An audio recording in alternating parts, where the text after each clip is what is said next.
What's up, everybody? It's your boy, Bill Forster, Real Talk Chronicles. How are you? I haven't seen any of y'all since Thanksgiving. Last time we spoke, it was last week. I hope everybody had a wonderful Thanksgiving. This is Real Talk Chronicles. I'm your boy, Bill Forster. Today, I'm coming at you with some powerful brothers that are doing their thing. And it was so funny how I really didn't have a show. I had a December schedule, and then my man Steve reached out to me, Steve Ice at the top of the screen, and he said to me, "Yo, I want to come and talk about my stuff with you on your show." Which everybody here I've gone back over 20 years with, either playing ball or hanging out with, or and maybe doing both in the capacity of our Harlem brothers. And I had a free slot, and usually, with Real Talk Chronicles, I just, when I have free slots, I just come out and I kick it. But this night was good because, you know, once I heard the lineup, I was like, okay, I know the brothers in play. You know what I'm saying? Especially when Steve reached out to me, I said, Steve Ice, I'll say. I was like, okay, I got this. You know what I'm saying? But then when he told me the players involved, and I've always known Steve Ice to be a stand-up gentleman. So when he told me, like I said, he told me the players involved, they've always been stand-up gentlemen to me. So it wasn't hard for me to say, yes, I'm going to give them my platform tonight to see what they're conversing about, what are they doing in the community. Um, Everybody, this is Real Talk Chronicles. I'm your host, Bill Forster. I just want to let you know we got a good lineup coming up in December. Of course, every Monday, the first Monday of the month, I have Assemblyman Al Taylor talking about what's happening in Harlem. The 14th of December, I have Uncle Ralph McDaniels coming in, and DJ, the crowd motivator DJ Ace coming in with gonna chop it up. And one thing the Chronicles, I just don't talk about what's happening. I talk about I talk about what's happening, but not just their career in lieu of things of that magnitude. With that being said, the third Monday of the month, I will have Allison Williams, the Real Talk with Allison Williams. So that's what we do with her, the first lady of Def Jam. Every Wednesday, I'm here with Kevin Branzetti. We talk law enforcement. We talk a lot of stuff like that. So um, I'm just muting you guys just for a real quick second. So every Wednesday, we talk with Kevin Branzetti. We talk about law enforcement. Brianna, Amir Audrey, uh, George Floyd, police brutality, just anything. We still have a president that doesn't want to come out to office. Maybe later on, fellas, I may ask you your opinion on that. Black Lives Matter, just being a black man living in America, because I know Steve, you have a son. Shout out to little Steve Burke Jr. Jermaine, I haven't spoken to you in a while. I'm gonna get back to you. I don't know if you have any children, Steve Ice. We older now, fellas. Like you said, Jay, I haven't seen you since I found you. So I mean, it's a beautiful thing, and I'm so happy to see you, brothers. I will ask you a question right now. First, I just want to ask you guys, how are you doing during this pandemic? I just muted you. I'm going to unmute you. I'm going to start with you, Steve Ice. Then I'm going to go to you, Steve Burt. Then I'm going to go to Jermaine. So if I'm going to mute you, and then because I hear some feedback, fellas, right now, let your friends know we are on YouTube right now. We're YouTube Live. We are on social media, Facebook Live. So share it. Ask your friends to share it. This is Real Talk Chronicles. This is how we share it. Subscribe to it. This is what we do. So Steve Ice, first and foremost, let me ask you, my brother, how are you doing during this pandemic? Then I'm going to come to you, Steve Burt. Then I'm coming to you, JG. All right? Steve, how are you doing during this pandemic, brother? I'm here, man. I'm grateful to be here. It's been an unprecedented year. Never seen nothing like this with this pandemic. I've been actually working at home since March, Good, and good. at this point, there's no telling when I'm going back to the office, when I'll be back out in the field. But I'm blessed to still have a job. I'm still able to do what I need to do, and our organization is still managing during this time to still kind of stay afloat and still do things in our community. So I'm Awesome. pretty That's good. what's I'm up. blessed. I appreciate that. Steve Burt, I'm coming to you, brother, man. How are you doing during this pandemic, my brother? I'm well. I'm here. I'm blessed. I'm alive and able to live my life. So, whatever's thrown my way, I just try to deal with it. Absolutely. Coming to my man Jermaine and on the tail end, brother Jermaine. How are you doing during this pandemic, my brother? Yes, sir. Oh man, I'm gonna reiterate and boomerang the same thing, man. I'm blessed. Trials and tribulations come, but the only thing that's gonna make that is worth it if is we stick together and we build together, and that's what we've been doing. So, through all the Yeah, trials and tribulations of my life, and Bill, I want to say thank you for this opportunity to give us this platform to spread oh the word yeah, on every level because I want to let you know how important you were a very important key in my life. You, thank you. I the appreciate that, man. 28th precinct, the Yeah, PAL system, and yeah, and light on what happened to me on the turnpike.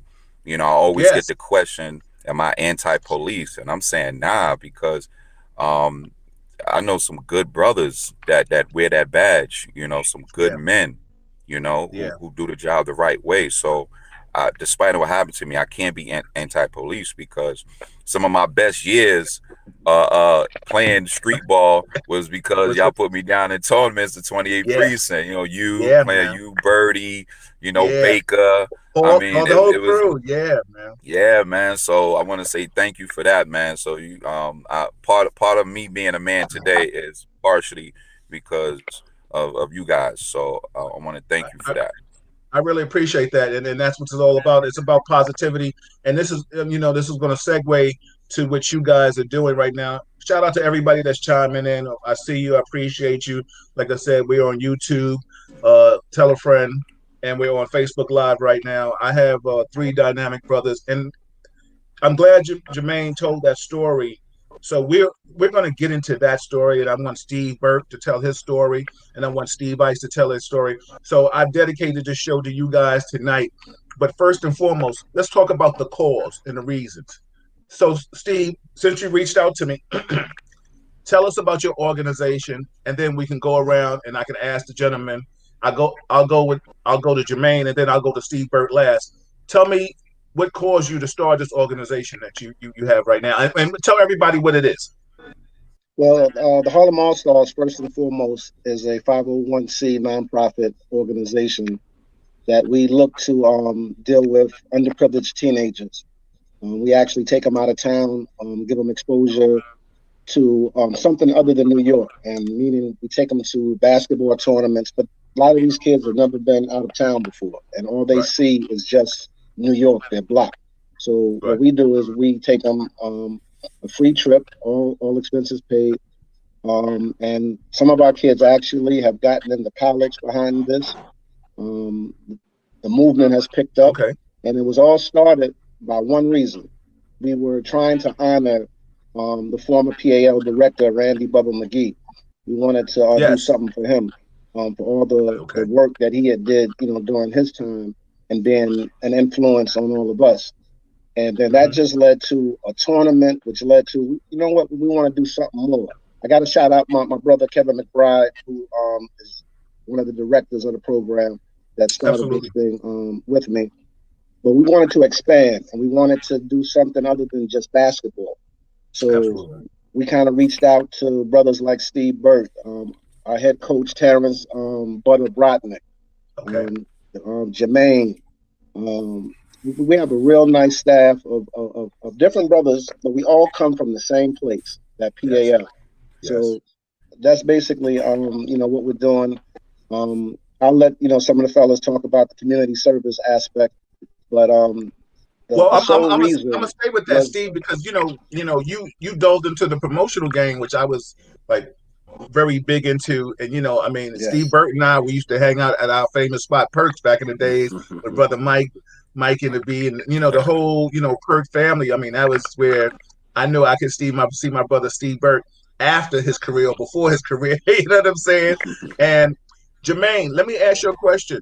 How did it come Yes, sir. for you to how did it come for you and Ice to team up? Like, whose idea was this to start this? Was it yours, Steve Ice? it was me and Kevin McBride, my boy Okay, Kev Mack. and again, it was for one reason. We wanted to honor Randy Bubba McGee. I mean, Absolutely. we know who he was, what he meant to all of us. We all have a different story for Bub. So we just wanted to do something for him, and then we just wanted to continue that legacy. And we Mhm. wanted it to be more than just basketball, because Good. when we watched, you guys, it was more than basketball. You know what I Yeah. mean? So uh, it just took off from there. And it's so funny, everybody, like I said, this is Real Talk Chronicles. And today I have a lot of basketball legends in this place. Steve Burke being one individual that transcended and made us all proud in the Harlem community and went to the NBA. But the Right. bottom line is, like, I've been on the asphalt with Steve and Jermaine, like he said, for years. And the beautiful thing, Steve, I'll get to you later on, but you made us proud. You know what I'm saying? Like, to see our Harlem brother, achieve that, and also see how your son, carried on that tradition in Iona, because I came out of Hollows with Troy Truesdale and Right. Richie Simmons and that crew, and I played, like I said, countless times with Ice. Ice a juke you and fake you out, and Jermaine, you was like the young prototype. You know what I'm saying? You was doing your thing. So I mean, this is basketball history too, ladies and gentlemen. But with that being said, Jermaine, so tell me how you ended up getting down with Ice on this project. Coming out of the PAL myself, I didn't have the deep roots that him and Kev Mack had with Bubba, Mm-hmm. but I had connection with them. He was a man who, like, I can credit everybody in my community for saving my life. So, Mm-hmm. I did say ain't no one man above the crew. It's like that, Right.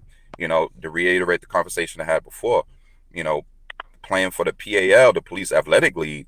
You know what I'm saying? Yes. But I remember you guys putting a tournament.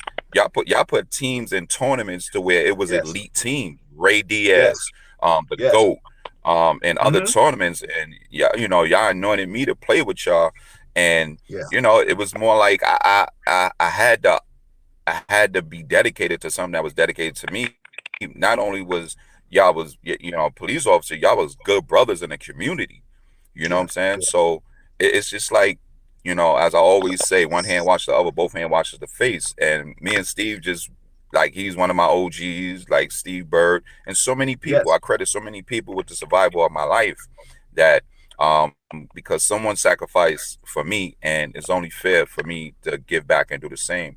No matter what type of trials and tribulations I mounted, um, saving a life is what I had to do. So when I had the opportunity and I got invited to be a part of it, I didn't hesitate.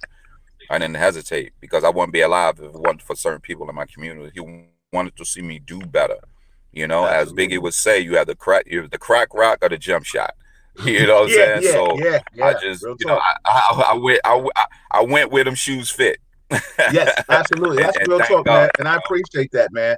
I'm so glad to see you here. Like I Yeah. said, I'm gonna let you all tell your story. Now, Steve, I'm coming to you, Steve Burke. You know, a brother that's always been in the Harlem community, always been, righteous with everybody. I haven't heard a person say any negative word about you, and you've always extended your love and appreciation. I mean, just on the point of saying hello and hi to people, where you kind of went to a celebrity status. You know what I'm saying? But the fact that I mean, but I'm just saying, I'm saying that from a person outside. Steve Bird is a Harlem legend. You know what I'm saying? Whether you want to agree with it or not, but the humility of you, you know what I'm saying? Like, I'll tell Walter that. I'll tell anybody that's played ball that when you made it, we made it. With that being said, you could have been doing so many other things in this world. What made you come back and work with Steve and Jermaine on this project, brother? Well, I appreciate the things you say, brother. That keeps me humble. Yes. Um, Steve and I, one summer, Steve caught me at Harlem Week Festival, Mm-hmm. and he started talking. He said, "Yo, can I talk to you for a second?" I didn't know him. I didn't remember him, but he Yes. started talking about doing stuff at PAL and Bubba, and I said, "Okay, well, anything PAL, I'm with it."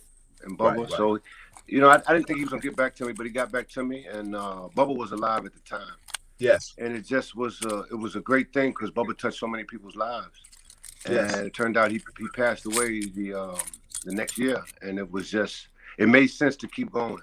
he did it for us. So, I always tell people, they say, why did I come back to New York in the first place? And because somebody was here for me, and somebody did it for me. So I know this area. I can navigate the area, and I can help people to navigate, young people, that is, or anybody really, to navigate and do something better than what you're doing. Not that I'm doing the greatest, but navigation Well, is important.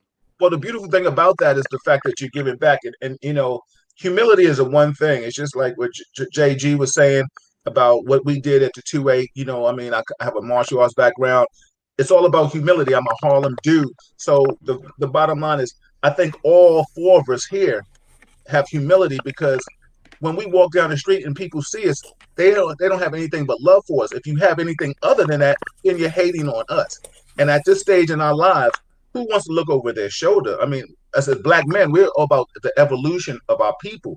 So I applaud all of you, and I'm so glad that Steve Ice reached out to me to tell me about this. And I will ask you again to come back to really give you a bigger platform again, so I can promote it with you. You understand what I'm saying? Because let me tell you something. If you're not about positivity, then I have no conversation. You understand what I'm saying? Besides hi and hello. So the fact that there are so many people out here that are trying to do something, but you guys are actually doing it. And like I said, I mean, with all the connections that the three of you have, I applaud you. Everybody, this is Real Talk Chronicles. I'm your host, Bill Forster. I have three dynamic gentlemen in here. I just want to read some of the comics. Elizabeth Miller says, hey, everyone. Absolutely great. Grateful for another day. Absolutely. Gwen Mosley said, hello, everyone. It is so nice to see black men saying they are blessed. Have a great show. Thank you.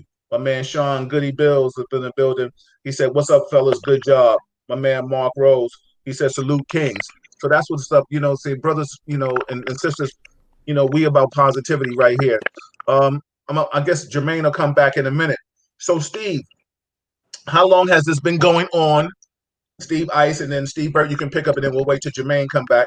How long has this been going on? And what do you? I know you said about trips.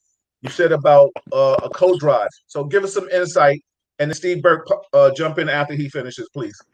Go ahead. So we've actually the Harlem All Stars actually officially 2016 we kind of kicked it off.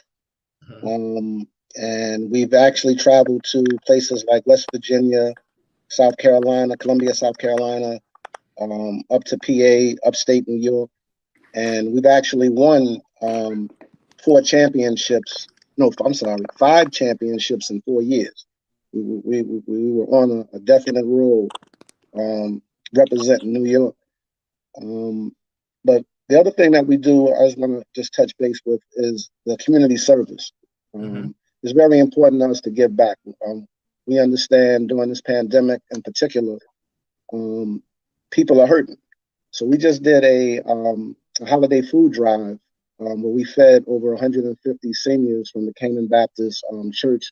They have 2 different senior citizen buildings, so we actually went to both buildings and we fed those seniors. That was the second year that we actually did that. We've done toy drives, we've done cancer walks. We understand the importance of giving back. And the guys, it's like, I asked them to do something, they jump right on it. It's no questions asked. Everybody chipped in, and to help make this thing possible. We got a co-drive coming up where we're working with Canaan Baptist Church. Shout out to Ms. Kim Parker, our connect over there. Right now, I'm not sure how many coats Canaan Baptist Church has collected, but we have almost 90 plus coats that we've collected. And come December 12th, we're looking to clothe at least 100 people with new or used coats. So that's just some of the community service things that we're really high on. I have to throw this in. Well, I'll let Steve Burke talk, and then No, I'll throw something else listen. in. The beautiful thing about my show is I can stay on with y'all guys as long as I want to, as long as y'all want to. So we have no time restraints, So I'll bring Steve Bird in. So Steve, let me unmute you right now. So let me ask you a question. Giving back to the community. How did you, like, what made you want to be a part of that? I mean, I know as a black man, as a father, you know, a role model, but to take it to another level and join in and actually do it and like and do the tournament. And let me just say this, because not too long ago there was a station that disrespected LeBron and was talking about, shut up and dribble. So it's a beautiful thing that we can still touch our youth through basketball. Maybe play can be the initial part of the introduction, but it doesn't. It's just much more. It's about structure. And I was just watching something, and give me some insight on that. What's your feeling on that, brother? Please. Go ahead, Bert. We lost. Can you hear me, Steve? I can hear you. I can't hear Bert. Steve Burke. Let's see. Let's see. Hold on. I hope I didn't mute you. Let's see. Let's see. Everybody, you still got me, Steve, right? Yeah, I got you. Steve Burke, we need you, baby. Let's see. I'm gonna try to find out if I did anything wrong. I unmuted you. Can you hear me? But we don't hear you. I'm gonna bring Jermaine in. Jermaine, you good? Yes, sir. All right. Steve, hold that thought.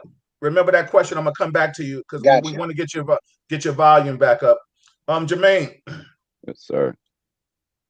being the younger of all of us, or the guys that you work with, what made you say, I want to give back to the youth? Because no matter whom we are, we're getting older, and you are considered an OG to some young youth. Yes. How do you reach back to the youth, even though we're doing it through basketball? But what are the things that you think you're teaching the youth, and how to stay focused on career paths?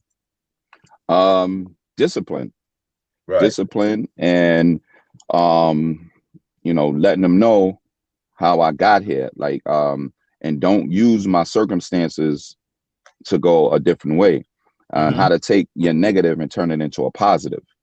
So, born and raised in St. Nick Projects, 129th and 7th Avenue. Right. I can say I'm a product of my environment in a negative way, but I am a product of my environment because I managed to do what I've seen other people do by just giving back, not just giving back, but, kind of take that stigma out the air coming from a single parent home that, Yes. my future is in doubt. So it starts with guidance. It starts with mentorship. It starts with looking up to someone who you say to yourself, nah, I don't want to do that. I want to do that because I see the results of what that does. I want to see what the results of what this do. And the reason I got into basketball was, giving back.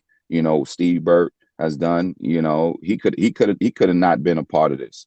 Tiny Nate Archibald had introduced me to the game of basketball right out of 175 junior high school, 134th Yes. between Yes. South and Lennox. He So coached he there for didn't, years. Exactly. yeah, he Yes. didn't have to come back. He came back and dedicated himself as a coach and as a gym teacher and introduced the game of basketball to me. And I figure if he can do that, then anybody should be able to do that. And so Yeah. it starts with mentorship, and that's what's big about our program. It's Harlem All Stars, but it's Bell basketball, education, and life lessons. So, And what's so funny? Let me just interject, Jay. It's so funny that you say that because we have, and I know Steve Burt and Ice can concur with this, that our era of ball, we pushed out a lot of, if not pros. I mean, say if they would have had, overseas cats could have went overseas at the time when that's when we didn't have the G League and things like that. yes, But we yes, pushed out a lot of Division 1 cats. You know what I'm yes, saying? If the worst that you ever did was play ball, you were Division 1. A yeah, lot of us maybe not been blessed to go like what Steve did. But I'm yeah, just saying everybody here was Division 1 or Division 2 in yeah. ball or something. So that's a beautiful thing that we had something to inspire us to do and go forward. And I appreciate the fact that like you said, like ball was a thing for you. You know what I'm saying? And you were always like the nice kid. So it wasn't hard for you bringing along. So for whatever your mother did, she did a great job. And tell her I said so. Thank you. Appreciate I that. appreciate. I You know what I'm appreciate that. saying? Because let me tell you something. You came around guys that were older than us, older than you, but you were still a gentleman and you was a young man and you wasn't cussing and using the N word and you wasn't disrespectful, and you wanted to learn. So Yeah, that's what we have to find with our youth today. You know what I'm saying? yeah. And that's a big part of it. And just to be disciplined in that and discipline yourself, because I said to myself, I'm gonna have a family one day. I have a 20-year-old daughter, and when people see her, there's like that's the splitting image of you. That's like how she carries herself, how she talks, her mannerism, how she has common sense and education, and she's Yes, street smart. yes, So yes, yes. I'm a street dude. I ain't never been in the streets, but I know the streets. But So see, that's the whole thing about being a street dude. You don't have to be in the streets to know the street smart because see, exactly. we're street smart and we're street educated, and the Yeah. beautiful thing is that we have multiple degrees from Yes. whomever, wherever. But we also the street has definitely raised us. Steve Bird, are Yeah. you good? You're gonna have to unmute yourself. Let me see if I got you now. You got me? Oh man, where are you at, Steve? We got to bring you back, man. You know, if you can't hear me because everybody else, Ice, you still can hear me, right? Yeah, I got you. Jermaine, Steve, what you do is maybe I'm gonna remove you and come back because maybe that's Okay. something, okay? But I Okay. want you to come back. All right, good. So listen, until he comes back, fellas, I people right now they are just having so much positive stuff with you guys. They're saying this is a beautiful. I pray that just continues with the pandemic is over. My cousin Kendra out of the DMV area, she said this is a great panel and such positivity. So I appreciate you all. This is Real Talk Chronicles. I tell you all, like it, share it. Steve, if we're friends, so you can go to my page and share it under me. If people on YouTube, you can tell your friends later on to come back and watch it because this is going to be here from now on, and this is what it is. So I have three dynamic brothers with me today. I have Steve Ice, I have Steve Burke, and I have Jermaine Grant. Steve, can you hear us now? I can. I heard you on the whole Oh, time. You just couldn't hear me. okay, absolutely. So yeah, back to my initial question about giving back to the community as everybody knows your story because you're more prominent than us in that social world at that time because of your career. But and you had a son that was following your footsteps, and I hope everything is blessed with him as well. But tell us what made you want to give back to your community. So, uh, the way I came up, my parents died. I was 11. My father died in 12. My mother died 5 months later. So, right away, I was, a little iffy. I hadn't been coming out the house. So, PAL actually saved my life, and gave me a purpose and gave me all these people, great people, Bubba, Lamar Dyson, Gilbert Earl, Leroy Otis, Yes, and all these fellas that I'm still in contact with today, right? So after I lost that and I gained a basketball, family. right? Yeah, So I didn't have to have that. I didn't have to do it. I could have been in the street for real, yeah, really, right? absolutely. Going crazy. And it wasn't. So it's my duty, it's my obligation to give back and to help someone else to get out and not have to take a road that's not prosperous. Hmm. That's positive, Steve. You know, the beautiful thing about you is that you went for I guess New York City players. You played and you went to the NBA and now you're still back and you're just like I said, you're just as humble as ever. And I think that is just prominent. Everybody, listen, I have Steve Burke, a legend, a Harlem legend. And so shout out to New York City basketball players, people that we played with, Rod Strickland, Cheese Johnson, Steve Burke. I went to school with Olden Polynice, you know what I'm saying? Just like, Ernie Myers, just like just going around, Steve. You can call it shout out to Ruckus, rest in peace to him. Rest in peace to PAL. So Steve Ice, right now, if somebody wanted to give you some coats, where could they go? Because I mean, I'm not finished with you cats, but I just want to know where could somebody go if they wanted to give you some coats, you know? They can actually, I'll give you the number. They can actually drop them off at Canaan Baptist Church with Kim Parker. But if they need the coach to be picked up, I'll give you the number that they can call me. They can call one of the team. We'll definitely come pick the coach up. So, All right. So the beautiful thing about this, when you go back, you can go back and you can put the numbers and all the information. You can type it in yourself. gotcha, gotcha. Exactly. Because I want everybody to make sure, and I will make sure that I will dedicate some codes myself. Because the beautiful thing about it, I've been blessed enough to be able to still, even though I'm retired, that I still can. I got a gift for shopping, and after a while, things happen, and I'm not wearing it so I can give back. You know what I'm Right. saying? So, I'm gonna ask you all a question, and I'm gonna start with you, Steve Burt, and then I'll go to you, Jermaine, and I'll go to you, Ice. What's next for this organization? We just continue to grow, continue to serve our youth, to serve our community, help the elderly, and and continue to learn ourselves too, so we can pass it on. Now, let me ask you a question, Steve, real quick, and then I want Jermaine and Steve Ice, I want you to pay attention to this too, because I want you to answer this. I've gone around the country, and I've stayed predominantly in the tri-state area, and I go and speak to the youth on how to interact with law enforcement, also from a motivational speaking standpoint too, just about being a black man, and I want them to see it, like, because I come in with the title of detective, retired detective. I never wear a suit. I come with the baseball cap. I come with the Timbs. I come whatever it is. I come in a sweatsuit. I don't care what it is, because I want them to see something that they're close to. You understand what I'm Yes, saying? I don't want to yes, give them indeed. any facade, because if their father's not dressing up or their brothers are not dressing up in a suit and tie, I don't want them to look at me and be like, oh, wait a minute, I can't relate. So I'm going to give you something you can relate to. With that being said, I find that we're getting older, right? And now there's starting to be a disconnect, because now we've taken on that status for not OG to uncle. You know what I'm saying? Which is a beautiful respect. How do you, Steve Burt, and then I'll go to you, Jermaine, and I'll finish with you, Ice. How do you still connect with the youth without losing them?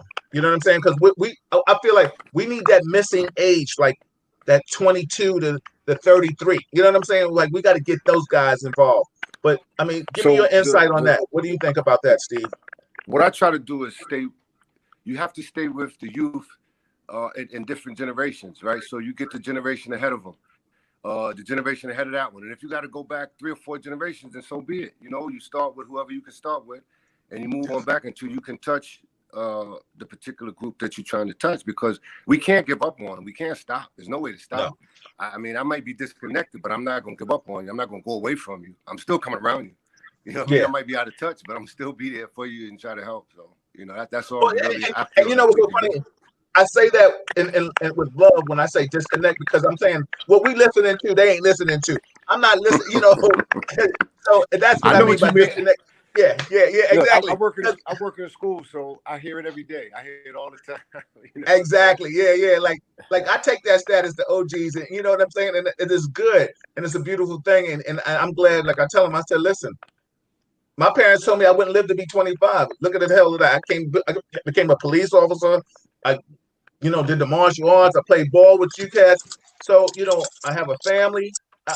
I'm in such a great place right now, and I feel so blessed that I can reconnect. And I thank you, Steve Ice, for this, because a lot of times we don't know how each other are doing.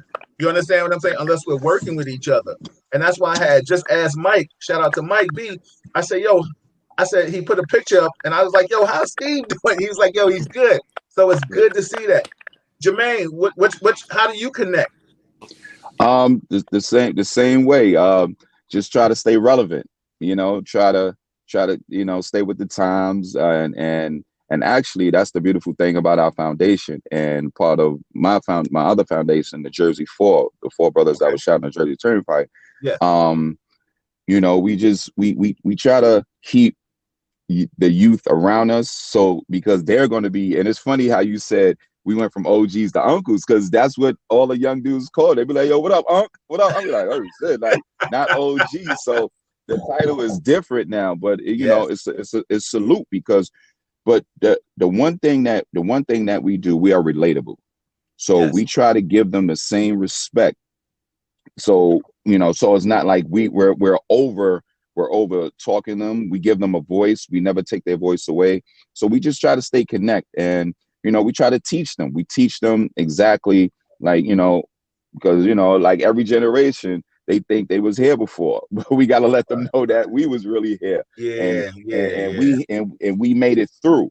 So so we give them a sense of urgency when it comes to wanting to live life. We give them a reason to live life, Hmm. not to have life taken from them. So that's that's why God has collectively put us together, because we uniquely have individual things that can save lives. Absolutely. I appreciate that. Everybody, I Yeah, just want to read a thing my man Mark Rose put in the thing. He said, in a time like the present, brothers like yourselves are so needed. Giving back is such a wonderful part of Black city culture. We have so much talent, but I personally think the hunger isn't was always was present with the youth of today. How do you all put that out of today's young athletes when they have more than we did and talent is off the chain? I'll bring that question back again. I'll ask that after I let Ice answer the question. So Ice, let's go back to the initial question. How do you connect? How do you feel like you can connect with these brothers, the youth today? Well, the good thing is I have some young sons myself, but Mm-hmm. I gotta acknowledge Butter, Terrence Butter Brotnick, our head coach. Mm-hmm. When me and Kev Max first started this, and we were talking about getting a traveling team together, we hadn't coached in 20 years. So we were Yeah. far removed from dealing with the youth in that capacity. So when we brought in Butter, the way that the youth responded to him, and then when Bert came in, the way the youth responded to him, I was learning literally on the go from these guys how to deal with the youth, how to be not necessarily have them on our level, but they have that respect where they know they do have that free voice. They do they feel Mm-hmm. comfortable enough to come to us. So me myself, I have learned from Jermaine. I've learned from Bert. I've learned from the other guys how to connect with these kids, and you really see a difference. And the one thing I can say is times may have changed, but things still kind of remain the same. These same Absolutely. streets that we came from, that that Bubba kind of dealt with us. He knew how to deal with us. It's kind of carrying on to us. And I Absolutely. also want to say his name yet again. We'll probably talk about him all night. He's the reason for it all. He's the reason. He's the one that showed us how to give back. Well, And that's that's the only way positive. we know it. We don't know it no other way. yeah, And that's the That's just beautiful the, thing the about this bottom is line it's not to it. always giving back, and that's the culture we're doing and the things that we're doing. So that's a beautiful thing. So I'm going to ask you this question, and I'm gonna let you guys answer it, and I'll start with Jermaine, and then I'll go to you, Steve Ice, and I'll let Steve Burke finish last. Mark, the last part of Mark's question said, he said, how do we all put that? He said, we have so much talent, but I personally think the hunger isn't always with ways present with the youth of today. He says, how do you all put that out of today and pull that out of today's young athletes when they have more than we had and actually do because all we had was PAL after yeah. school programs and things of that magnitude. What shit? I mean, what we had Atari. You know what I'm saying? Like so, you know what I'm saying? Depends on its PlayStation, if that. So, like he Yeah. says, how do you all pull that out of today's young athletes when they have more than what we did? And talent is off the chain. So I'll start with you, Jermaine, and then I'll go to Steve Ice, and I'll go to you, Steve Burke. Go ahead. It's it's the same way on how what happened to me. Like, wasn't the most talented, wasn't highly recruited. Went to Rice High School, played Right. Rice A for a minute. Then I went to play Rice B, but it was like the blessing in disguise because I went to Westchester Community College, and then I was going down to North Carolina Central. So I give them we give them real stories, and like I said. not just basketball. We teach them financial literacy, and this is one of the most important things that this generation get, because we've seen guys who had it and guys who don't have it no more. You know what I'm saying? Whether you made 100 million or you made a million. One of the great stories that was always told to me was Walter Berry. He didn't Yeah. make it to the pros, but he was richer than a lot of pros, and he used his money wisely to impact. So we give them real stories, real life lessons, like here today, gone tomorrow. Absolutely, man. So it's kind of it sounds Cliches. It sounds cliches, cliches, but but it's like right. we have stories to relate to them. That's why we always say there's different levels to it. And but we have this uniqueness to bring greatness out of certain people. Players especially, and then they become good kids along the way, because and then we let them know you need a plan B, because plan A don't always work out. Yeah. And once you give them real stories about only 4%, what I forget the number, 7%, or not even 9%.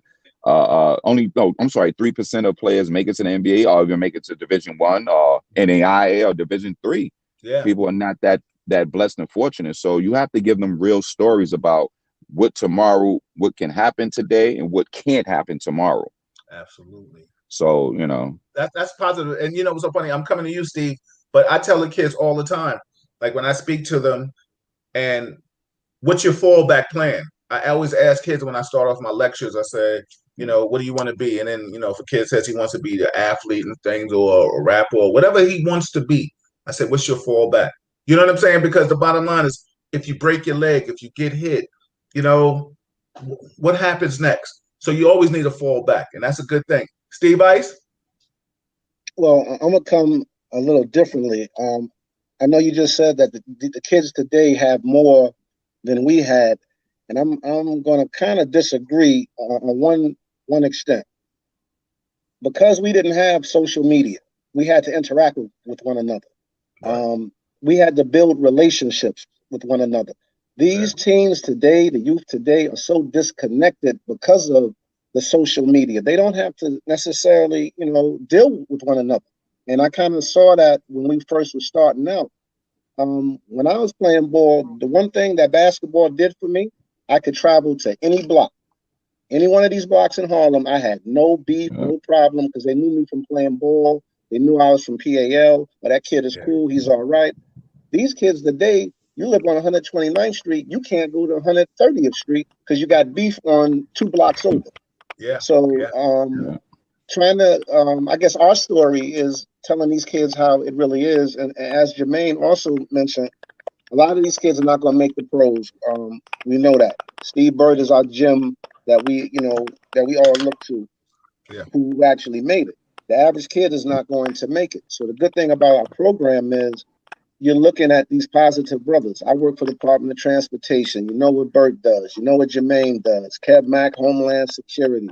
We got a postman. We got all kind of guys that these kids can look up to, because that's going to be their reality. If I don't make it to the pros, what's my next option? Well, damn, I got like 6, 7 guys that are doing different things that I probably can do one of those things. So we try to get, I guess our stories and how we talk to the kids. That's how we try to get, to the youth, and they take it from there. And it's so funny you said that, and I always tease people, and people, and like I said, I give the interaction with the kids, and I'll come to you, Steve Burt. But I would get the interaction with the kids, and the kids was like, "Oh, well, did you play ball?" And I was like, "Yeah, I played at Hunter, whatever." But I was like, when I came out of high school, I came out the year to guard Kenny Smith, Pearl Washington, Mark Jackson, Boo Harvey, like yo. So where I was. I was on the bench. if I got any run, it was like, all right, 10 seconds left. Come on, you know what I'm saying? I come out, foul, and I'm slapping foul. Okay, good game. You know what I'm saying? So I get it. And then you have to understand what your position is. You know what I'm saying? Football was a different thing for me. Track, whatever. But I'm just saying, you have to understand your talent level and where you're going. Your dreams, nobody stopped my dreams, but reality hasn't set in. So, coming to you, Steve Burt, it's so funny because these kids, like, and I'll get back to you guys, all of that, do you have to tell them stories that you were somebody? Like, Google me? You know what I'm saying? You know what I'm saying? Like, what do you got to tell these little young whippersnappers? Like, yo, come on. Like, if I tell you, come to the elbow and cut to the, the baseline, whatever, listen to what I said, hard head. You know what I'm saying? Like, give me some. How do you relate to them? So, it's funny you said about a dream. When you dream, I'm a person that believes in daring to dream. But when you dream, reality has to be a part of your dream. It's got to be. I mean, reality about yourself, reality about everything, and that's probably one of the hardest things is to be realistic about yourself. But I try to talk to them. We got a great team of guys, so we can talk to them on all kinds of levels, street levels, school levels, basketball levels. And we just try to throw around and just try to get to them, and not give up on them, man, and let them have a voice and then try to go from there and help them in any way we can. We won't stop. So that's the main thing that we have, because someone has done it for us. We got a different kind of fire under us, all of us. And we appreciate the fact that somebody did it for us. So that we're not going to stop, so we'll do anything we can do to get to our youth, because that's our future. And that's us, in a nutshell. And that's the awesome thing. That's awesome. So I'm gonna ask you guys collectively, and you can all chime in. But I'll start with you, Steve Burt, real quick. How many of you are there? Like, is this the three? Are these just the three the brain trust right here, or is it like a plethora of things? Well, Steve? I think that Kevin McBride would have a problem with you calling Steve Ice the soul brain trust, right? So it's Steve Ice, Kevin McBride, Terrence Brodnick, Brian, Jermaine, myself. Good. Yeah, Sandy, Herb, Sandy, and who else I'm forgetting? And we always, hey Steve, we always got legends coming through though. We we keep them coming through. We keep them pouring through. That's the legends coming through, man. We can't do it alone. Well, the beautiful thing is, I'm gonna put my thing in, and Jermaine, I'm gonna ask you first, how often do y'all meet, or like, is it a lot of conference call? But first, I'm gonna put out a declaration right now. If you ever need me to come and speak to the youth or anything I can help in do, I'm gonna join that team. You just let me know. There's nothing wrong with being a soldier. You understand what I'm saying? Everybody, you don't need to cheat, but you can have a cheat mentality, but you still need to be a soldier sometimes. So I'm saying that if you ever need me to come and speak to the youth about anything that I can give back in that respect, I'm putting forth my thing right now. So I appreciate what you guys are doing, and a lot of times, because it's so funny, we all came up under a village. You understand what I'm saying? And when I say a village, if I lived in your building, Steve, my mother knew your mother, and she would say hi, Miss So and So. I would say hi, Miss Burt.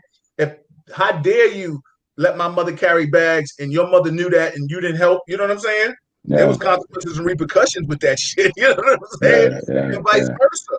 So I'm saying, even people from the street, our era, killers, whomever, they still had manners. And this is what I like to give back to the youth. You understand what I'm saying? And the only reason why I asked you that question about how to connect with, when I was teaching martial arts at the Harlem Children's Zone, I was working at the Harlem Children's Zone. And sometimes the little kids would get a little slick at the mouth. And I had to tell the little kids, I said, yo, listen, this is a dictatorship right here. I'll bust your shit. You know what I'm saying? They were like, well, I'll go get my daddy. I said, well, I'll give him the business too. These hands don't discriminate. But the beautiful thing is, the kids embrace a structure. And that's the one thing basketball can give, is structure. You understand what I'm saying? And uniform. And the beautiful thing about it is, we all want to be led. You understand? Let me tell you something. Nobody just wants to be a wild stallion. Everybody wants somebody to feel like they care about them. And I think that's what you guys are doing, and I appreciate that. And I come to you, Jermaine. So give us some insight. My man Courtney Clocks and my neighbor said, "What's up, fellas? Appreciate you, Courtney." He's on YouTube watching us. Is that the referee? No, there's another Oh, Courtney. oh. But Jermaine, I Yes, want you to sir. give us a little insight, and then Steve, you can piggyback on it. Give us how do y'all govern how's the governing body work? Conference calls. Due to COVID right now, you're still meeting the meeting of the Oh yeah, minds. yeah, So give definitely. us some insight, Steve. If when he finishes, just pick up. I'm going to step to the second to the right for a minute. So go ahead, Jermaine, break it down for us. Basically, we definitely have conference call, at least 2 conference calls a week. If we got a Zoom, we Zoom. We meet up. Through the community work that we do. We may meet at the venue, or we always on the phone, but we always connecting in some way to find out what's the next thing that we're going to do, we're going to be a part of. So whether it's coat drive, meal giveaways, cancer walks, et cetera, et cetera. Being invited to a platform like yours. If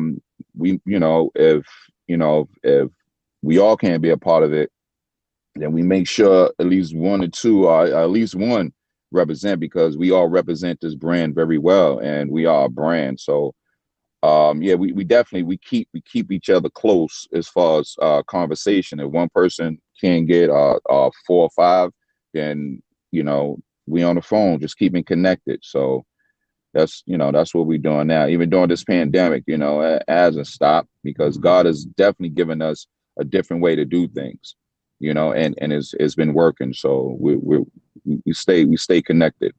And that's a beautiful thing. Like I said, communication is key. Even though the pandemic can slow you down a little bit, there's still things. Um, I just applaud you guys. I am so happy to see that you cats are really doing your thing. It's so funny. I've always felt, as much as even that I speak out against police brutality and things of that magnitude, or just speaking out, you don't know who is working in favor with you. You understand what I'm saying?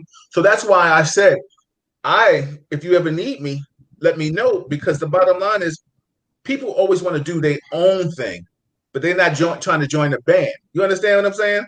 A band, we could all be singers, and we get together, we make a band, and we add people that play instruments, and now we got an orchestra. You understand what I'm Yeah, saying? yeah, So now yeah, and now we're phenomenal. We can't be stopped. You know. yeah. So I say all that to say that's why I applaud you, Steve Ice. Give me some I'm insight, brother. sorry. I'm sorry. I'm Oh, go sorry, ahead, Jermaine. Bill. I'm sorry. I'm sorry, Steve. But that's and the piggyback off of that, and Steve, you can piggyback off it, because this is the one thing we talk about. We're not saying that we're better than any organization that ever came out of New York, Gauchos, Riverside, Aim High. We want unity. We want unity. We want all organizations to come together and be one entity, be a part of it, because New York gets that one knock that we don't stick together. Yes. We got the swag. Hip hop started here. We get all the accolades, but we get that knock of there. We are easily divided. So we're just trying to build something, not just for Harlem, but New York. The whole world can be proud that that we're standing together, and that's more important than anything. So we have our legacy follows behind us, because we're gonna be done, and we need the youth to be like, you know what, we got to step in now. I think it's awesome. I think it's awesome. Steve Ice. Yeah, I want to jump in on that as well. I don't think, like Jermaine said, we don't consider ourselves better than any organization out there. We just find ourselves being different. We Yeah, come at it from one element only, kids first. And I think that's why we've been so successful. We've come from the same place, and our first concern has always been these kids. Um, Now, you did mention, and I'm going to hold you to it, um, about coming to talk to the kids and assisting us. And I want to use this platform right now as a form of assistance.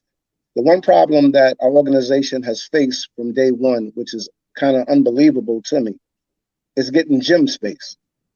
yeah, We cannot find a home, a place to call home. You would think the PAL, the on 119th Street, would be the obvious place. All of us came from PAL. We all did this for Bubba that's from, PAL, and we just cannot find a home. So it makes it kind of difficult, especially when we're trying to get the kids ready for the summer tournaments, the traveling tournaments, and even just doing the mentorship, talking, just to simply having a place for these kids to come and talk. We don't have that. We don't have a location for that. Well, Um, you know what? I'm gonna see if I can work on that for you. I can't promise anything right now. I mean, due to this pandemic, we yeah, don't know we what get people that. will say. But I'm gonna see if I can reach out to someone. And now let me ask you a question. I'm gonna ask all three of you this question. How does she make you feel? You're doing something repping PAL, or come from that, and now the one thing that you're doing for the youth, you can't even get them into the place that the PAL was accessible to us as young individuals. Steve Ice, I'll let you go, and I'll go to Steve Burt and Jermaine. Go ahead. It's amazing to me, honestly. I remember the PAL on 123rd Street.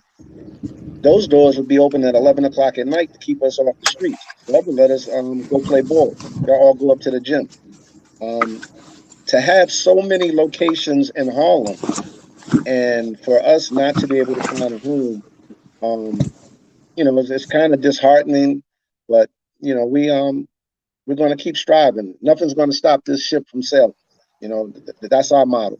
We're just going to keep on striving. So, hopefully, through this platform, maybe there's someone out there that's listening, that's watching, that might, And I'll say this: we are a 501c. We have insurance. We bring everything to the table that we're supposed to bring. You So connect hopefully, the again, dots. somebody's out there listening to that, and they want to be part of what we're doing, can help us out. We'd appreciate it. You can connect the dots. Go ahead, Steve Burt. The question was, what was the question again? I'm sorry. Well, how do you feel that the fact that you're doing something maybe that originated from the PAL, and that you can't even get Jermaine, you might have to mute it, or somebody. It originated from the PAL, Well, and then you can't even get the PAL to show you love like that. You know what I'm saying? Like, how crazy is that? You know? well, it's crazy, but it's kind of like how things go. I've been through this Right, before, right, right. so I understand how it goes. So we're not going to stop. We'll mentor in the park. We'll mentor in the car. You understand what I'm saying? If you need help, we'll get to you. We'll practice in the park. We'll do what we got to do. But it would be nice to have a home. It would be nice to be in PAL, man, because that's where we come from, for Well, real. like I said, yeah, you're right. I'm gonna try to make some calls myself. I'm gonna try to reach out to that. Jermaine, I mean, I'm sure you might have to trickle down and piggyback off what they're saying. Do you feel the same? What do you think about that, man? Yeah, I feel the same. We have all our ducks in a row. I mean, we just don't have a home, and it's amazing because you got all these churches with access to gyms. All these new renovated gyms, and the doors staying shut. And we understand, and this was way before the pandemic. This was way before the pandemic. So um, we just got to keep knocking down the wall brick by brick. But to piggyback on what Bert said, listen, man, like we come from the era of the park. We come from the era of the sweeping the snow off the ground and also sweeping the crack valves off the ground. I mean, it is what it is. But we need a home, something that we can actually sit these kids down and talk to them other than basketball, and Yeah. so they can have a safe haven, if they want to come and, get a hot meal or something, because like Steve I said, is more than basketball with the kids. It's And life. I want you to stay with that thought right now. And if I may, the one thing about Real Talk Chronicles, everybody, shout out to this is Real Talk Chronicles. I'm your host, Bill Forster. I have three dynamic brothers with me today. I have Steve Ice, I have Jermaine Grant, and I have the brother Steve Burt in the building. And we are talking about uplifting our youth, mentoringship, and just positivity. That's what it's all about right now. You see Black excellence in the building. Um, with that being said, the one thing that I do is I do talk a little consciousness along the lines of what you guys are talking about. Steve Ice, you definitely know that, from sometimes chiming in on my posts. And I want to ask you all a question. Um,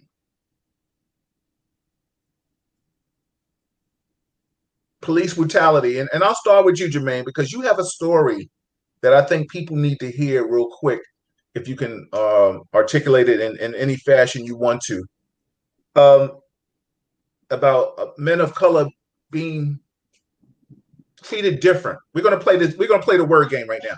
Treated different than other people. Our Latin and brown brothers were treated a little different, getting shot unarmed. And then I talk about this with Kevin on my Wednesday post. And Kevin is a white officer, and we discuss it. He bleeds blue, and we give different perspectives because he tried to say recently like, oh, he thought I bleed blue. I said I don't bleed blue. I bleed black first.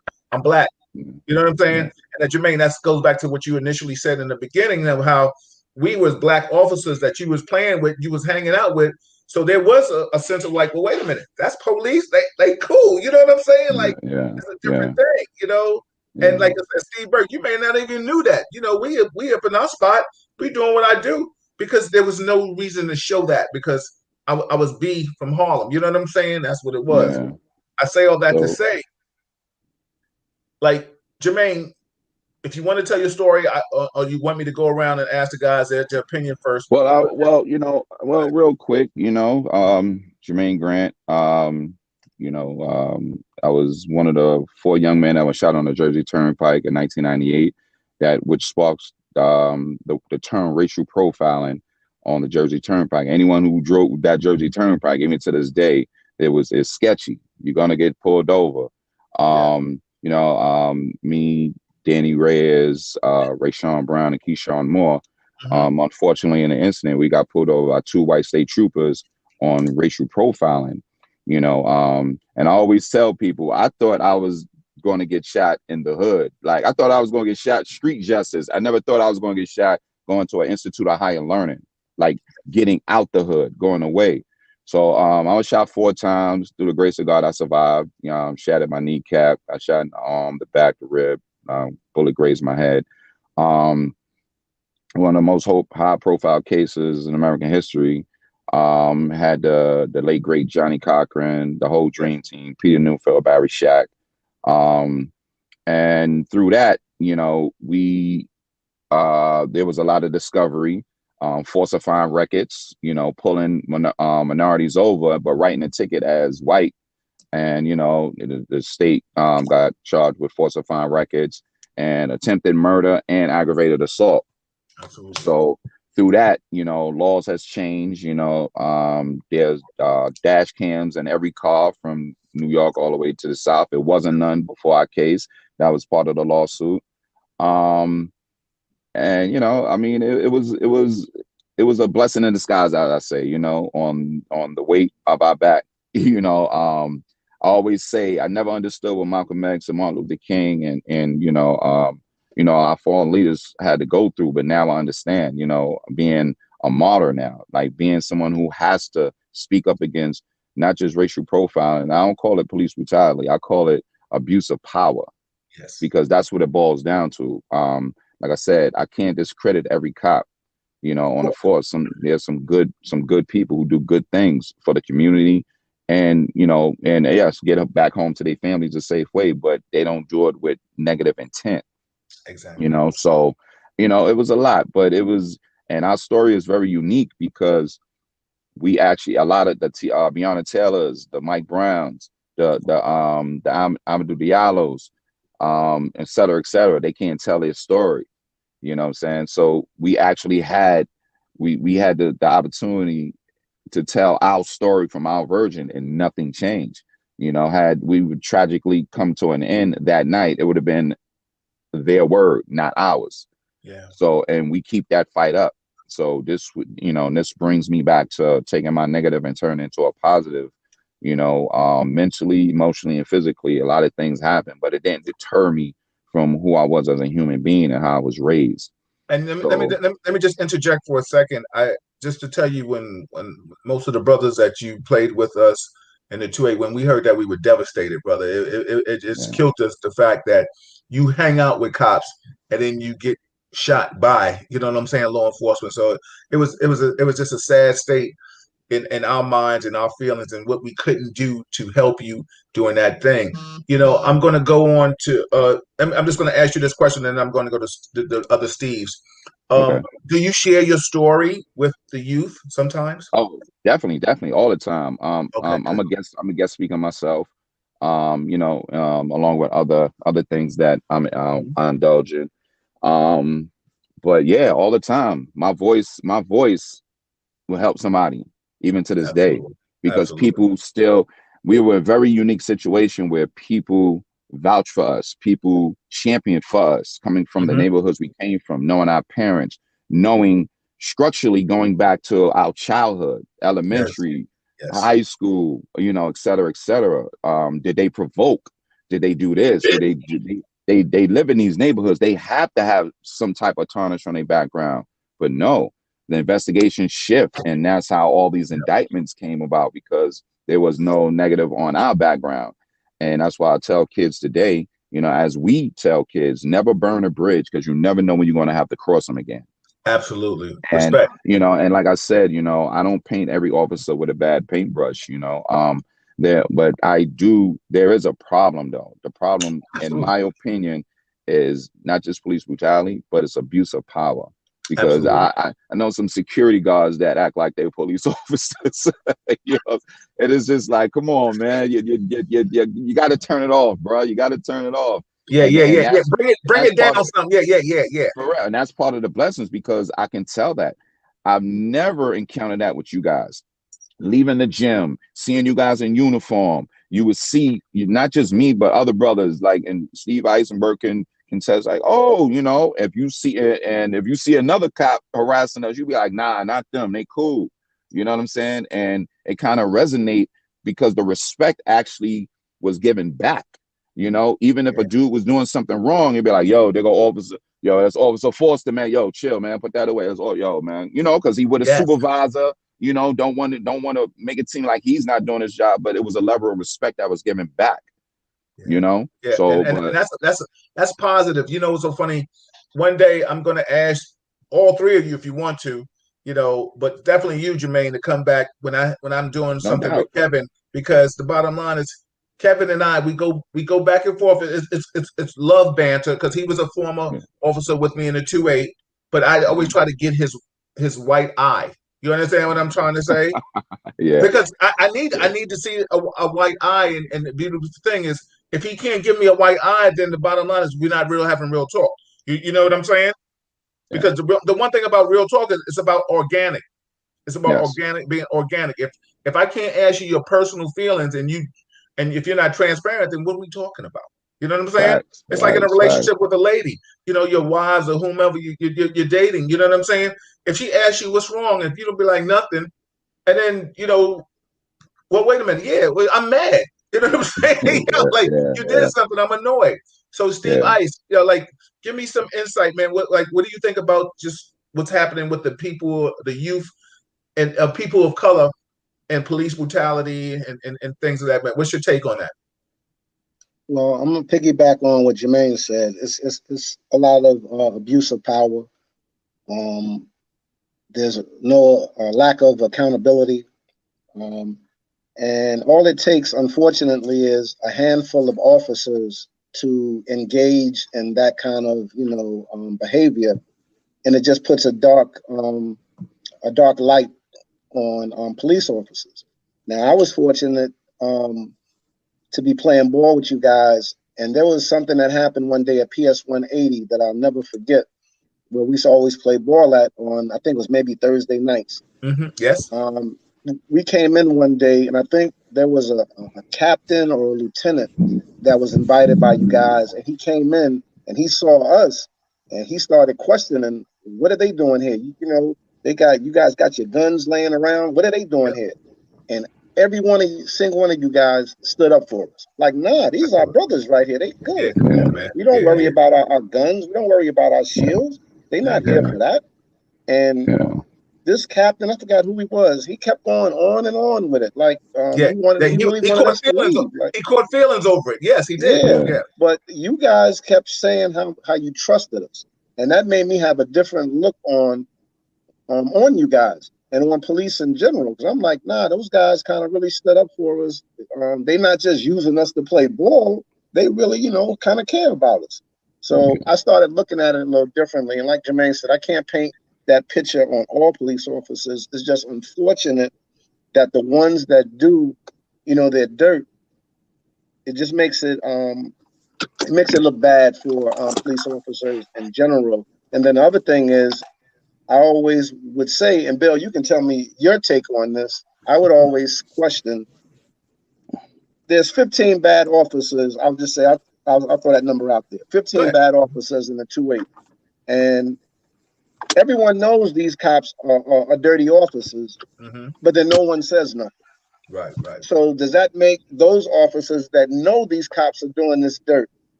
Does that make them just as guilty? What would your take be on that? I'm gonna give Steve Burt. I'm gonna come to you and let you get your take on it. I've got Think Steve about it. Ice. I'm gonna lay it, but I just want Steve Burke's intake because I don't want him to forget what we're talking about just because I just want to keep it energy good. But I'm coming back and I'm answering it for all of you. Go ahead, Steve. Give me some insight, brother. So it's bad. It's been bad for a long time. Yes. We know who the bad ones are. We are starting to have a voice. We know who's abusing the power. We got to be careful as we gain a voice not to abuse our power. Yes, that's what I'm afraid of. Because we're not gonna stop fighting. I mean, we're not gonna stop. It's not. We gotta call out who it is and get them out of there. But we can't. As we gain power, we can't abuse our power either. As we gain voice, and we got to maintain who we are. I totally agree with you. And now so for to answer all of you, everybody, this is Real Talk Chronicles. I'm your host, Bill Foster. I got 3 dynamic brothers with me today. I got Steve Burt, I got Steve Ice, and I got Jermaine Grant. What's the name of your organization again, Steve Ice? The Harlem All Stars Youth Foundation. Exactly. The Harlem All Stars Youth Foundation. I've also just on the strength in front of everybody who's watching, and I'll see the numbers after this, have said that if they need me, my services, I will be there for them. So you've heard it right on Real Talk Chronicles. Now to go back to Steve Ice's question about knowing about bad officers and what do other officers do. Let me just give you some insight. First, if we know of a person that may have a history of, say, excessive force, right? And we're all officers here. We're working together. So say if I'm partners with Steve Burt, or I'm partners with you, Steve Ice, or I'm partners with you, JG, we're not working with whomever that person is. You understand what I'm saying? So now the only time when we see this is if we all come together on a job, i.e. a 1013, a 85, EDP, domestic, when you need backup and stuff. So when we all come, that individual or those individuals do not show that in front of us. I tell people all the time, there are a lot of racist officers that came into not just, I'm not going to say the 2A. There's some officers in the 2A that I don't like, and I know they were racist, and I have no problems to this day. I'll tell them in their face, but they're officers that I know I've worked with. How do you work in a building that's only predominantly law enforcement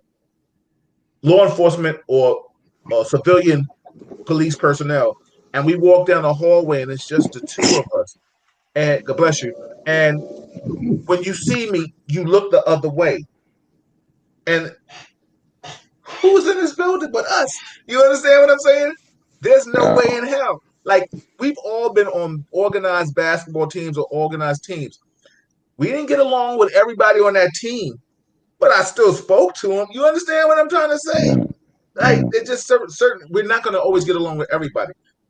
Back to my point is, it didn't happen in front of us.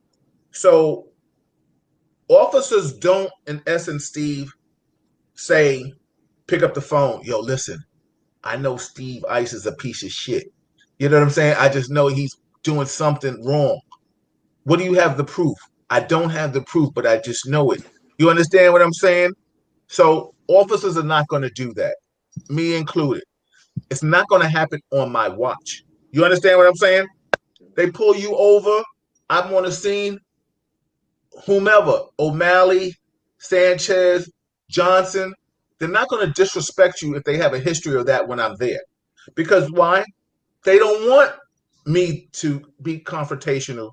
They don't want me to say, because unbeknown to a lot of people out there in the community in the world, what happens in the precinct is a whole different energy than what happens, you know what I'm saying, what you think you see on TV. Because the bottom line is, we go back to the precinct, be like, yo, what was wrong with you, money? You know what I'm saying? Like, yo, you just making it bad, or you was wrong, you was out of contact, and then you might get some hands downstairs in the locker room. See, so that's a lot of things that people don't understand, but that's internally. You understand what I'm saying? What's probably has happened within the law enforcement is that nobody wants to hurt somebody's job. That's probably where that blue wall kind of thing energy comes from. Nobody's going to try to jeopardize Steve Ice's job, Steve Burt's job, or JG's job. So what happens is it's eternally like, a dude. What did they say? Like during a game, a cat didn't run back on defense. So what does the coach do? He makes the whole team run. You know what I'm saying? Just sprints, suicides for the whole entire practice until now everybody asks will hustle. You understand what I'm saying? So that's the insight that I'm trying to give. And Yeah. you know, it's a whole different energy. But the bottom line is they don't put you or I would not work with that individual. You understand what I'm saying? Now, there have been times when they try to put people with others because they want to stifle that person's energy, I'm going to say. Mm-hmm. But it's a good day because they're not going to do that in front of me. You understand what I'm saying? So that's what's Yeah. happening. Let me ask you a question. I'm sorry, Bill. Okay. It's to stay on that topic, and that's one of the things. I mean, trust me, I got a whole Yeah. encyclopedia on on my case, and that's one of the things when you talk about internally, because that's one of the one. It was 100 black law enforcement inside of the New Jersey State Police could Yes. not prove there was racism within the police department because internally no one was listening to the black officers. No, they weren't. Our case helped settle a situation with the cops to say that yes, there is internal racism within the department, and Absolutely. and and that's what didn't happen in the situations New York, L.A., Missouri, like all the other police departments. There was no internal lawsuit to be filed to say there is internal racism within the department, Mm-hmm. and that's something that needs to be addressed. That's actually something that I speak about on different shows when people ask me certain questions, the things that need to change. Police reform, yes, that's a part of police reform. You have to find out how to internally like get rid of the problem, because if not, it's going to spread like a cancer outside the department. And Absolutely. this is where everything just transpired to where if it happens in house, what you think is going to happen outhouse. Absolutely. And when Absolutely. you talk about lawsuits, nobody wants to get fired.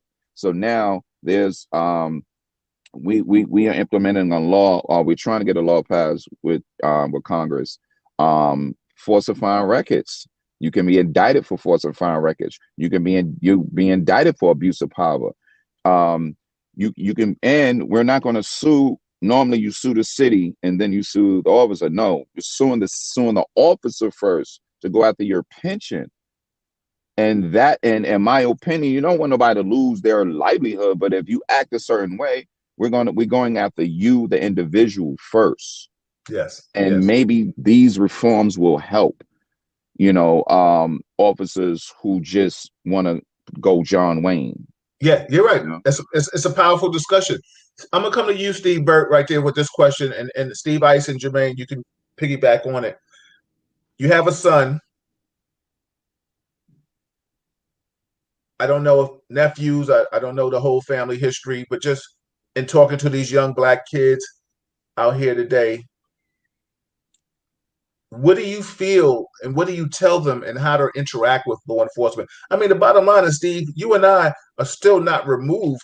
You can tell a police officer pull you over, and be like, if he don't know ball, he don't give a damn who the hell Steve Bird is. You understand? So you just a black dude that's tall that scares him. You understand what I'm saying? So what do you tell your son, your youth, or anybody when you're talking to them how to interact with law enforcement? How do they posture themselves? You got to unmute yourself too. Sorry. Yeah, I'm sorry. Go ahead. Yeah, I'm big on self-respect. And I think when you respect yourself and you carry yourself a certain way, that goes a long way. And whatever you do, there are going to be problems. No matter how right you do things, there are going to be problems. And it's a certain way to handle that also. The problem is that some of these officers go so far that the training that you try to give your youngsters, sometimes it goes out the way because it's like, why is this guy doing this to me? And I didn't do anything. When you get a good kid that's going to school and he's not used to the street, not used to that type of, action, I mean, that could ruin his life. That could hurt him forever. So, Yes, I just absolutely. I try to have them, respect themselves first, so that way they know where they're going to understand that there's bad people out here. There's some bad people that's supposed to be good, and they're not going to do things the way they're supposed to, and that shouldn't hinder your progress. It's hard. It's a Absolutely. hard navigation, but what else we going to do? Absolutely, man. I mean, it's just crazy. It's so funny. I mean, you being an athlete, and just like I'm sure, like you may have heard Jermaine's story countless times. Like what goes through your mind when you hear something like that? Because, like I said, because like I've always told people, the only difference between the three of you and me is I have a trump card, and I hate, I hate saying that name, but I have a trump card that's going to make it easier for me to interact with law enforcement. I have police jargon, but otherwise than that, I'm still black, and that's why I try to tell my counterparts and my coworkers a lot of So times, my former coworkers, that listen, you can't don't tell me I bleed blue. I can't bleed blue. I'm black first because my skin tone will always supersede anything that I say or do before I can pacify this situation, this interaction. You know what I'm saying? And a lot of times they don't understand that. They just see blue, blue, blue, blue, blue. I don't get it, yo. I really don't. Steve Ice, what do you think, brother? yeah, so now as Yeah, a parent, Oh, no, go ahead, Steve. as Steve, a go ahead. Steve, parent, go ahead, right? Steve Burke. Mm-hmm. Yeah, no, I was just gonna say, as a parent, when that happened to Jermaine, that's scary, right? And it's even scarier because you don't know. I mean, as a father, like that. I mean, I don't care who it is. You hurt my son. It's crazy to think. It's personal. Like It's real personal now. I just couldn't It's, imagine. and that's Yeah, what it I'm gets trying to say. personal. Like So it's Steve, like your son was a Jermaine, traveling, playing ball and stuff like that. You know what I'm saying? exactly. So my son, Jermaine, my son was I think 9 at the time when this happened to Jermaine. So that was really real. That made it real. And I don't know. I tried to make him do. I fought at home because I made him do the right thing. You know what I mean? I would have fights at home just because I would want him to stay on the right track. So for someone to do that when he's on the right track, Jermaine was on the right track. I don't know, as a parent, what can you do, man? It's crazy. My Yeah. heart goes out to all the parents of It some of these really, yo, victims, man, Steve because Burke it's crazy. and Jermaine, I'm sure, like, it really will test your faith in your street credit because you'll be like, yo, I got a certain mentality. You understand? Until you hurt Yeah, mine, I might come and see you. You understand what I'm saying? Thank Yeah, God, yeah, like his yeah. family was righteous enough and not to do that. Steve Ice, give me some insight on that, brother. What do you think? yeah. I mean, it's a difficult topic, man. You always hear this phrase lately. If I put my hands up, I get shot. If I put my hands down, I get shot. If I say something, I get shot. If I don't say nothing, I get shot. Now, it might not necessarily be that drastic across the board, but it's hard. Like, what do you tell your kid? I have three sons, um, 15, 22, and 28. And I tell them, like Steve Burke said, that respect thing has to be first. Like, you don't want to be confrontational, obviously, with an officer, because sometimes that does take place. An officer pulls you over, you got the attitude, they got an attitude, and then here we go. So you try to tell them to be, as respectful as possible. But then at the same time, it's like, why do we have a certain set of rules that we have to um, apply Abide by. to, and Yes. no one else does? Like, we just have these rules. Put your hands on the dashboard. Look straight ahead. You know, Yeah. it's difficult, man. It really is. But all you can tell your child, and like I do my sons, is you have to be respectful first. That's and you just pray it doesn't escalate to anything other than Well, the one thing I will say, hopefully the together collectively we all could try to make some kind of change. If we save one life, we can do something. I'm going to ask you um, your personal opinion on politics. I feel Mhm. this. I feel what has happened. Started with Obama. He got into office. I saw a lot of racism come up. Start to manifest. 45 just took it to another level and just really divulged a lot of personal feelings on people's sides. What is your take on politics right now, on the president not conceding, um just how he was so divisive in his tenure. Just give me some insight on that. I'll go to you, Steve, Jermaine, and I'll end up with you, Steve Burke. Go ahead, Steve Ice.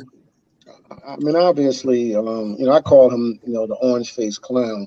Mm-hmm. Um, it's to be expected. For 4 years, this is what he's given you. So Right. to not concede, to throw these baseless rumors out there.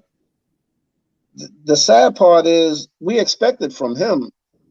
It's the platform that he opened up for all these other racist people that Yes. I'm just so surprised. I always thought this country was racist, but I didn't think it was to the level that it was until Trump became in office, because he gave these racists a platform. So now they felt comfortable coming out, Yeah.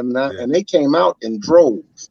So right now, to not to concede, which doesn't mean anything, he can go on about his business. But to have these false allegations about, oh, it's massive fraud all over, you have no proof. You never had proof, but nobody says nothing. These Republicans don't say anything. Nobody checks them. They act like Exactly. they're afraid of them. And Exactly. it's crazy to me. We've never seen nothing like this. We've No, never seen no. a pandemic. We've never seen a Trump demic. He'll go down in history. I'm coming to you, Jermaine. He'll go down in history as the worst wartime president that ever been in existence. You know what I'm saying? Everybody, this is Real Right. Talk Chronicles. I'm your host, Bill Foster. I got three dynamic individuals with me today. I got Steve Ice, I got Jermaine Grant, I got Steve Burke. Jermaine, I'm coming to you. What do you think about politics right now, brother, and this president? Oh man, I became a politician. It's crazy because it's like you want to leave that to the leadership and the House, the speakers, but it's like you got to get involved because Yeah. it's just like, man, like the piggyback of what I said, man. Listen, oh man, I was just like, dang, we thought, this is just speaking. This is from This somebody real talk, else's man. words. A Yeah. comedian. He said, I think it was D.O. Hughley. He said, oh man, when Obama was in, white people thought we had a nigga, but now we got a nigga, Yeah. Yeah. Yeah. Yeah. Real and just talk, to, man.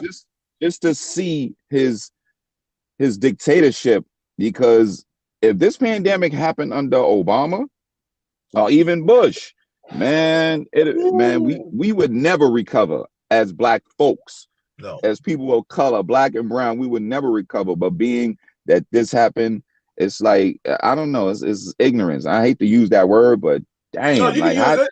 It's how did we it's get to real this? though. How did Yeah. we get to this point? Like, lead it from the top. How did we get to this point? And in the beginning, people always say, "Oh, I'm gonna try something else other than a politician." And you're like, all right, so now, and it's all right, it's cool to vote for him the first time. Y'all got away with that one. But this time, he still amassed 70 million votes, knowing what he never, oh my God. I'm like, wow. Look, That look at that's look crazy. at how we are as As people. earthlings, Yeah. as people. Like, it's Crazy. crazy, Crazy. crazy. Steve Burke, what's your thing on this politics, man, brother? Unmute yourself. Yeah, there you go. Well, I think that the divisive nature has been there. It's always been there. Right. I think he gave those that were a little weaker, the weaker races. He gave them a voice and a platform. Absolutely. So Very that, factual. and Very what factual. worried me, what worried me most wasn't that he was doing that. It was how we reacted. You know, to sometimes we sell each other out, we sell ourselves out. And Yes. I think we did that with Obama in the second term. We started selling like, what are we doing? It's not over yet just because we did it. You know, we still got to live. Yeah. We got to live here. And look what he Yes. did when he got in there. You know, Yes. so it's a game, man. It's a game for those that play it. You know, Absolutely. but we Yo, all have to play it because it affects all of us. So yo, I appreciate you all, man. Listen, what I usually do, not going to keep you. We're an hour and a half, and I respect all of you guys. So what I'm going to do, what I always do at the end of my show, I always ask somebody. I ask you all to give some positive affirmation, say something uplifting, uh, anything inspirational that you got 2 minutes to give some love back. Your closing remarks. We're gonna go around the morning. I'm start with you, Jermaine. hey, no, I'll go let with me you, go Steve. first. My battery gonna die, fellas. And my All right, go remote ahead, control Steve. gonna die. Go ahead, brother. So Go ahead. it's just peace on purpose, man. Love and give back because somebody did it for you, man. That's real talk. All right. Thank you. I Respect. appreciate you. I appreciate you navigating what you had to navigate in your job, man. Because there's murky waters in there, brother, and you made it through. So congratulations to Exactly. you. Big up to you, We're man. gonna we're gonna connect after this, Steve. Oh, yeah, go ahead. I Okay. see you. I know your battery. All right. So Steve. All right, So Steve. Jermaine. Peace. So All peace. right, we see you later, big bro. Later. So Jermaine, give us some positive affirmation. Give us some words of advice, or give the people out there listening. You know what I'm saying? This is Real Talk Chronicles. Let me tell you something. This platform is good. I'm 5,000 strong on Facebook. I don't even have to Yeah, do with YouTube and social yeah. media, all the other platforms. And Steve Ice, I really appreciate you for reaching out to me, man. I'm, I, I'm asking all three of y'all to come back whenever you want to. You understand? Yeah. You can come back individually, socially, collectively. I don't give a F. Yo, you are always welcome to come back because as Appreciate you that. do, I talk about any topics, and I'm gonna help you promote. And like I said, I'm telling the world out here today, if you guys need me and you call me, I'm gonna come and help you out. So Jermaine, just give us some positive love. Give us anything positive or you want to say. You got 2 minutes to say whatever you want to say, brother. Some positive affirmation, man. Please Well, go ahead. I'm gonna just say, well, on the words I was raised by, another day, another way. Stay positive, keep the faith, and please, you know, let's support each other. Let's stay strong and look to help one another. Please look to help one another. I'm humbled. I've always been humbled. I want to thank you because, like, my life, I wouldn't have this life if it wasn't for the examples. I And appreciate you. God bless you. God bless your family. And I Thank you, still brother. have that card when I got into that incident. You remember Donald, right? Yeah, exactly. Donald, he's a court officer now. Yeah, I still speak. I He still speak yeah, rock with him. Yeah. Mhm. yeah, he gave my mother a card that was signed by all of you guys. It was a Yep. Hmm. huge get well card, and I still have that card to this day in my house, man. And those are the things that just keep me humble, even though I was always humble. It's just Yeah, it's you just were. You listen, man. Let me tell you something. I personally, like I said, it devastated us all to see somebody you honestly know, and you know what's so funny? Just the masses will always say that, yo, something they must have did something. Yo, money, knock it off. They didn't. That dude didn't do anything. You understand what I'm yeah, saying? yeah, Like, yeah, yo, he was. It's like a cop's child. You know what I'm saying? Like, yo, yeah, yeah, he knows the rules and regulations to play by. You know what I'm yeah, saying? He yeah, he, he got too many phone calls to do yeah, something to put himself in a compromising situation. So don't say he did anything. Yo, yeah, that was effed up. And yo, I'm so glad that you allowed. That's why when Steve, I'm gonna give you so many accolades on this, really, because a humble man is a proud man, and I'm so proud that you reached out, and the humbleness was like you reached out to me, and you was like, yo, I need your platform. I want to put my thing on you, and I didn't even know what it was you was doing, but I just knew that you was a stand up individual. You understand what I'm saying? I and appreciate and and that. you said, yo, I like to do this. And like I said, I've seen you come up in the promotion game when I was already there, but I was still like descending. I took the legend. I guess I went into the legendary standpoint of the promotion where you were making your name, and shout out to Smile for Me Sonia's and all the other promoters and people out there. And when you were doing, and then you started doing your interviews and things like that.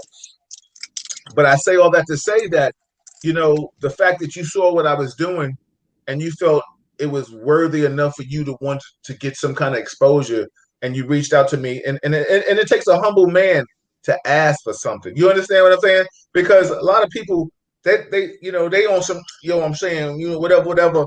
The fact that you just says, yo, B, and when I told you, and this is transparent, baby, because this is what real talk is about. I was like, yo, Steve, I'm booked for December. I'll try to squeeze you in. I am so glad that this Monday came, and this was the end of November, which I didn't have anything. And that's why I reached out. I was like, wait a minute, I don't have nothing.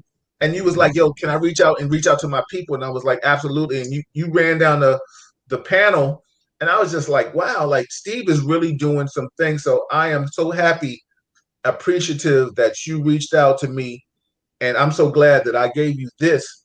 So everybody out here that's listening, please respect these brothers, understand what these brothers are doing.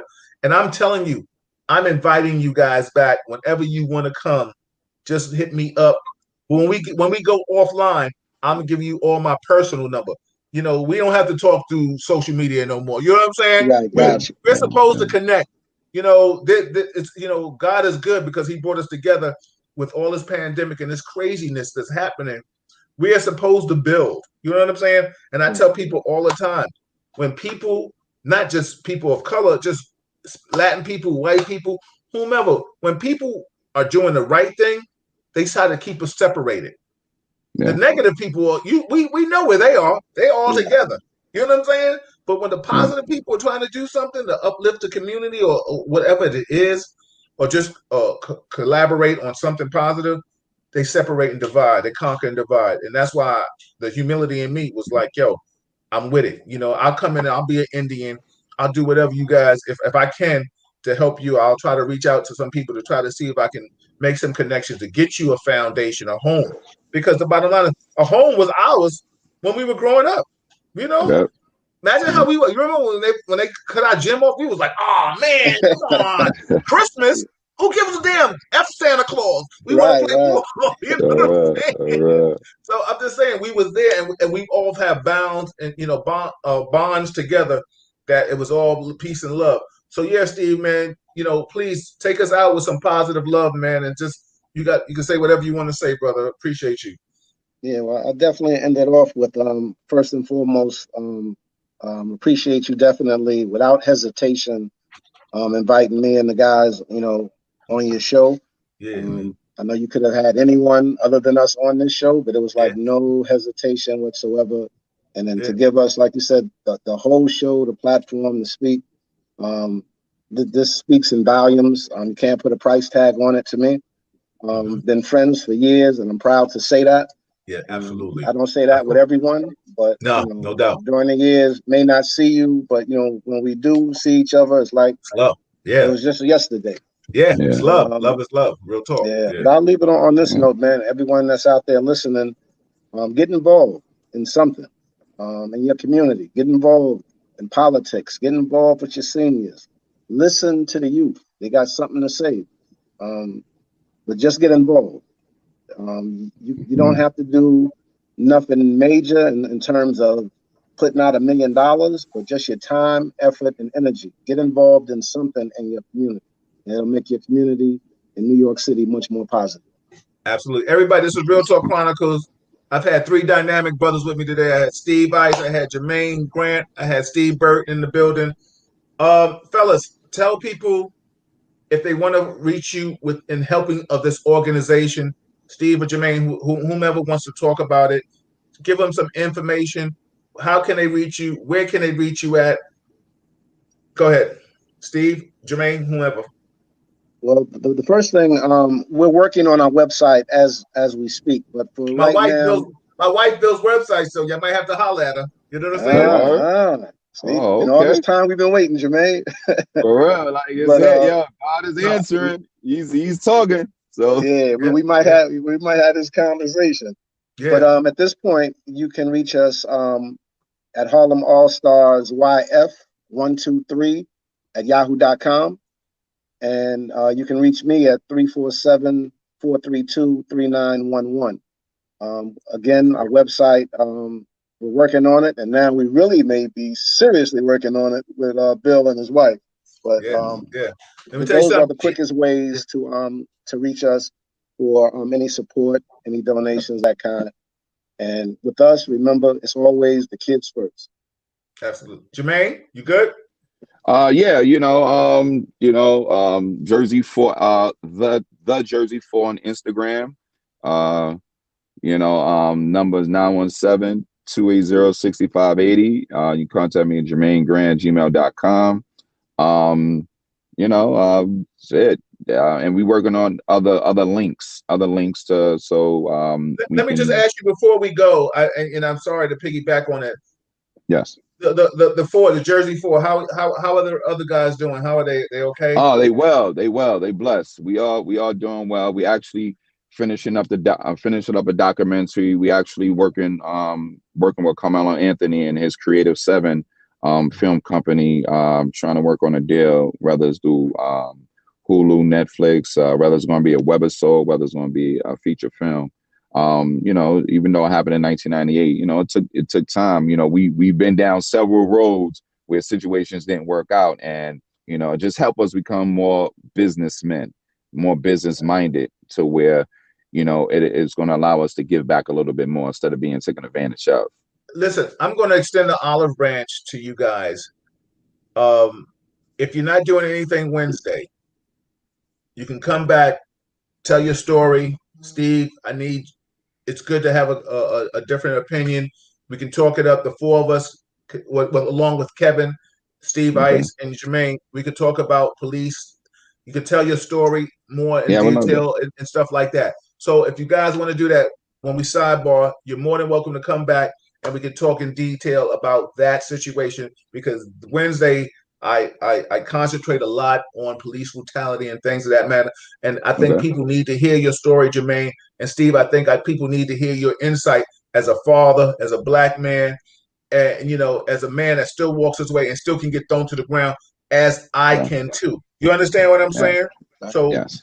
so definitely, everybody. This is Real Talk Chronicles. I'm your host, Bill Forster. I have Steve Eyes. I have Jermaine Grant. I have Steve Burt in the building. He left.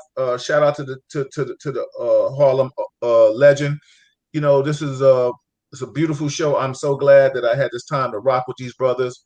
Tell them again, Yeah. Steve. What's the name of the organization? We are the Harlem All Stars Youth Foundation. Absolutely. Listen, And what time on Wednesday, brother? 7 o'clock. 7 o'clock. Okay. All right. 7 o'clock. So I'll send all you right. all the information. We could come back and definitely. And everybody, Absolutely. Real Talk Chronicles. Uh, Monday coming up on the 8th. Assemblyman Al Taylor. We talk politics. If you got politics questions, you got to find out where your assemblyman is at. If you have anything, come back. On the Yes. 14th, I have Uncle Ralph McDaniels coming in the building with the crowd motivated DJ Ace. We're talking Nice. politics. We're talking the Nice. legendary video music box. Nice. On the 21st, I have Allison Williams. Just call my name. The Oh wow. legendary Allison Williams, the first lady of Def Jam. We might have the Nice. iconic Melba Moore with us. We're waiting for that Ooh. confirmation. Melba Moore has said that she would be with us. Without that, also every Wednesday I have Kevin Branzetti with me. We talk politics and we talk law enforcement. And every other Tuesday, my lovely wife has her Black Business segment where she talks about that. Listen, if you need a website, reach out to my wife. She's done it for all the major corporations right now. She's done it for J.P. Morgan. She's done it for Stanley Morgan. She has built it. She was a VP for that. Due to the pandemic, she was laid off, the things of that magnitude. But right now, if you look at certain websites and you see certain programs, she did it. So if you need a website, fellas, we could talk about that at another time when y'all ready for that. supporting black business. She also has Source Illusions, her art gallery. She's doing that thing. 10 years. Mm-hmm. A business, a proprietor, a black business. So her segment is all about black business, not just black business also, but just about small business. So correct me. I apologize. We support black business absolutely because we're people of color, but it's about small business. So if you're white, black, Latin, whomever, if you have a small business and you want some kind of notoriety, reach out to that lady. You know what I'm saying? My wife. Everybody, this is Real Talk Chronicles. I'm your host, Bill Forster. I'll see y'all All later. right. Salute. Appreciate you. All Peace. right. You know, Peace. hold on, fellas. Don't go nowhere.